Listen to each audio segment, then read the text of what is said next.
is process. Okay, understand what is a process. Suppose the system is in one equilibrium state.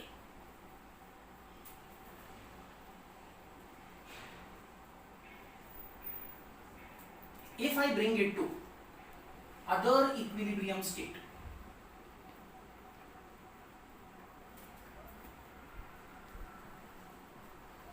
then we say that the system has undergone a change in its state, or the system has undergone a transition. Transition of the system from one equilibrium state to another equilibrium state is called as process. I repeat again. What is a process? Process is a transition of a system from one equilibrium state to another equilibrium state. Suppose the system is in state A, which is an equilibrium state of the system, and now I bring it to another equilibrium state, say B. System, let us assume that directly comes from A to B. When it comes directly from A to B, we say that the process takes place in step 1 or in a single step. But suppose from state A, I bring the system to another equilibrium state C. Then from state C, I bring it to another equilibrium state D. And then finally, from state D, I bring it to state B. So, when the system comes from state A to C, that will be considered as one step.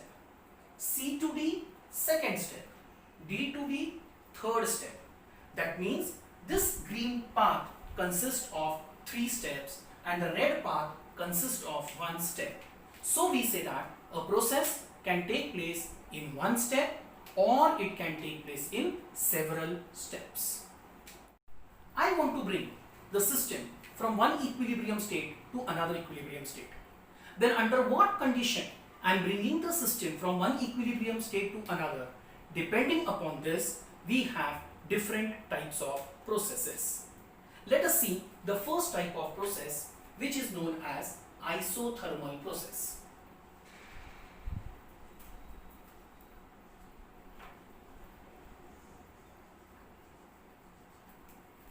What is an isothermal process? Suppose a process is taking place, and during each step of the process, if the temperature remains constant, means if the temperature do not change, then we say that the process is an isothermal process. Any process conducted in such a way that the temperature of the system remains constant during each step of the process, then the process is defined as an isothermal process. So for an isothermal process, what is the condition? The condition is temperature remains constant. Temperature do not undergo change. Change in temperature is denoted by delta T. No change in temperature means delta T is 0. There is one term which you are going to study in the latter part of the chapter, that is internal energy. Internal energy is denoted by the letter U. It depends on temperature. It is a function of temperature.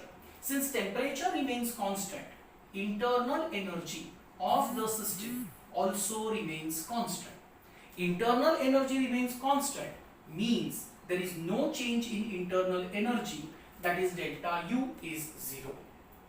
Let us assume that the process which I am considering is a chemical reaction. We know that chemical reaction can be exothermic, means heat is evolved, or it is endothermic, means heat is absorbed. Suppose the reaction taking place in my system is exothermic, means when the reaction takes place, it is giving out heat. That heat will first remain in the system as soon as it is generated. If it remains in the system, what will happen? The temperature will increase, and then my condition of isothermal process will be disturbed. In order to keep the temperature constant, what does the system do? System will throw out this heat into the surrounding.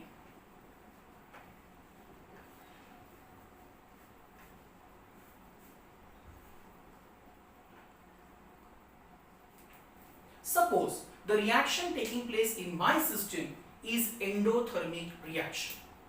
For an endothermic reaction, some amount of heat is absorbed. Now whatever heat has to be absorbed, initially it will be absorbed from the system only. If heat is absorbed from the system, then what will happen? The temperature of the system will decrease. That means we are going against the condition of an isothermal process. Then, in order to keep the temperature constant, what does the system do? System absorbs equivalent amount of heat from the surrounding. So, during an isothermal process, in order to keep temperature constant, exchange of heat takes place between system and surrounding. The second type of process is adiabatic process.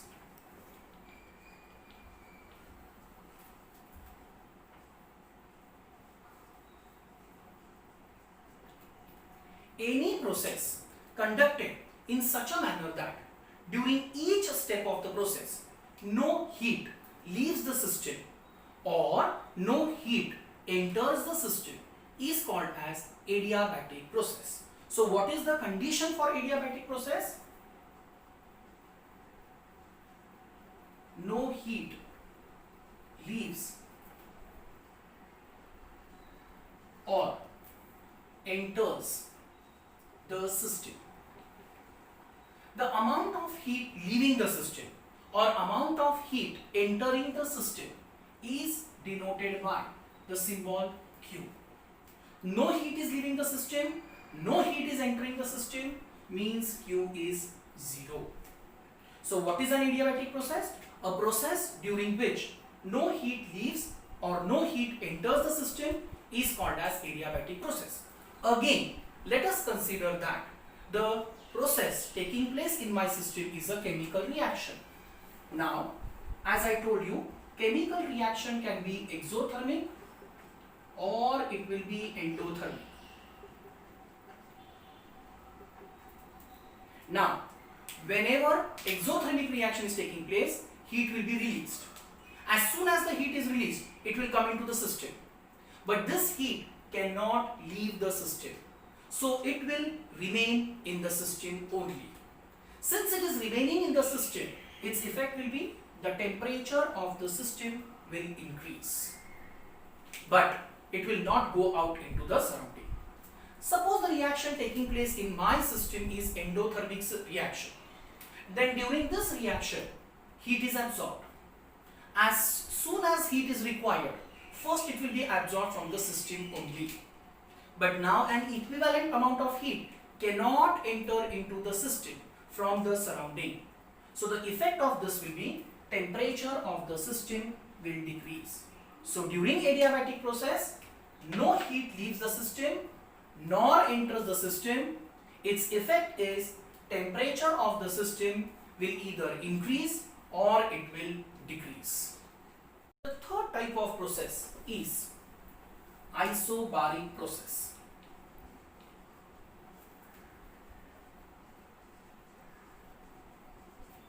Baric comes from barometer.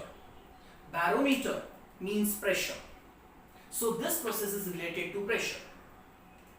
If a process is carried out in such a way that during each step of the process, if pressure of the system remains constant, then that process will be called as isobaric process. So for isobaric process, what is the condition? Pressure should be constant. Pressure should be constant means there should be no change in pressure. Any chemical reaction carried out in an open vessel is carried out at a constant atmospheric pressure. Since pressure is constant, that reaction will be an isobaric reaction. Now the fourth type of process is isochoric process.